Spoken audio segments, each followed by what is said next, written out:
ನಮಸ್ಕಾರ ಪ್ರೀತಿಯ ಬಂಧುಗಳೇ. ಮನಸ್ಸಿಗೆ ಶಾಂತಿ ಹಾಗೂ ಜೀವನಕ್ಕೆ ಬೆಳಕನ್ನು ನೀಡುವ ಆಧ್ಯಾತ್ಮ ಪ್ರಪಂಚ ದ ಸ್ಪಿರಿಟ್ ಆಫ್ ಹಿಂದೂ ಚಾನಲ್ಗೆ ನಿಮಗೆಲ್ಲ ಹೃದಯಪೂರ್ವಕ ಸ್ವಾಗತ. ಶ್ರೀದೇವಿ ದಿವ್ಯ ದರ್ಶನ ಸ್ಕಂದ 6.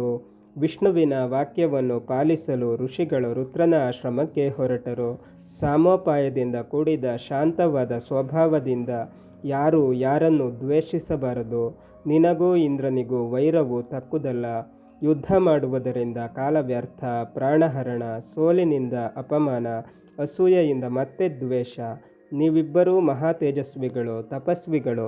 ನಿಮ್ಮಿಬ್ಬರ ಸ್ನೇಹ ಲೋಕಕ್ಕೆ ಮಂಗಳ, ನಮಗೆ ನೆಮ್ಮದಿ, ಸರ್ವರಿಗೂ ಸಂತೋಷ.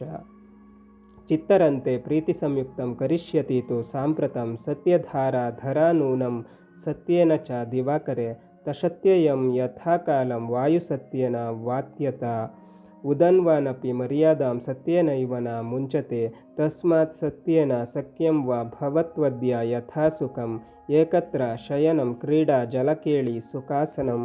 ಭೂಮಿಯು ಅಕ್ಷದಲ್ಲಿ ಸುತ್ತುವುದು ಸತ್ಯದಿಂದ, ಸೂರ್ಯನು ಬೆಳಗುವುದು ಸತ್ಯದಿಂದ, ಸಮುದ್ರವು ಎಲ್ಲೆಯನ್ನು ಮೀರದಿರುವುದು ಸತ್ಯದಿಂದ, ವಾಯುವು ಕಾಲಕ್ಕೆ ತಕ್ಕಂತೆ ಬೀಸುವುದು ಸತ್ಯದಿಂದ.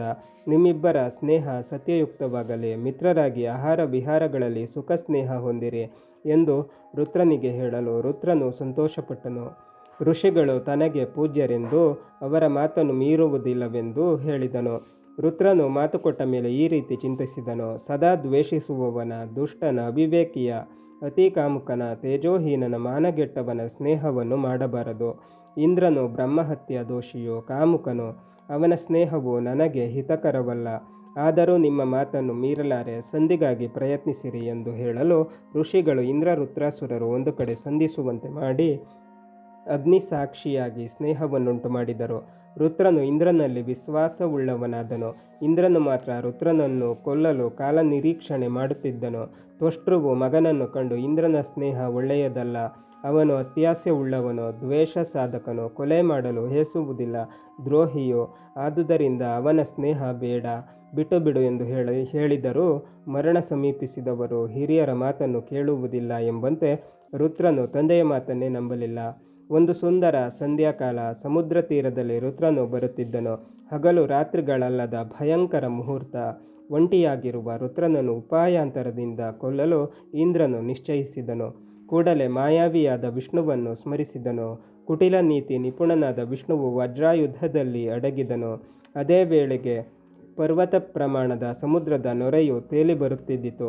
ನೊರೆಯು ಮರವಲ್ಲ, ಹಸಿಯಲ್ಲ, ಒಣಗಿರುವುದಲ್ಲ, ಯಾವ ಆಯುಧ ಪಂಕ್ತಿಗೂ ಸೇರಿದ್ದಲ್ಲ. ಇಷ್ಟು ಪ್ರಕಾರ ಯೋಚಿಸಿ ಪರಾಶಕ್ತಿಯನ್ನು ಪ್ರಾರ್ಥಿಸಿದನು.